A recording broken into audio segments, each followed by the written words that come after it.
അവധി ദിവസമായ ഇന്ന് ശബരിമലയിൽ വൻ ഭക്തജന തിരക്ക്. പുതിയ ദർശന രീതി മാത്രം നടപ്പിലാക്കാനാകില്ല എന്ന് Thiruvithamkoor Devaswom board president PS Prashant 24 പറഞ്ഞു.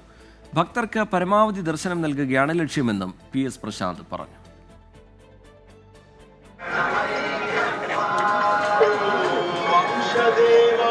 അതിരാവിലെ മുതൽ നിരവധി ഭക്തർ മല ചവിട്ടി. തിരക്ക് വർദ്ധിച്ചാൽ ഫ്ലൈ ഓവറിലൂടെ ദർശനം അനുവദിക്കുമെന്ന് നേരത്തെ വ്യക്തമാക്കിയതാണെന്നും പരമാവധി ഭക്തർക്ക് ദർശനം നൽകുകയാണ് ലക്ഷ്യമെന്നും Thiruvithamkoor Devaswom board president PS Prashant 24 രണ്ട് രീതി ഇപ്പോൾ ഉപയോഗിക്കുകയാണ്.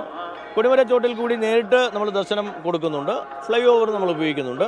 തിരക്ക് കൂടുന്ന സമയത്ത് ഫ്ലൈ ഓവർ കൂടി ഉപയോഗിക്കും എന്ന് നമ്മൾ നേരത്തെ പറഞ്ഞിരുന്നല്ലോ, അതിപ്പോൾ നടന്നുകൊണ്ടിരിക്കുന്നു.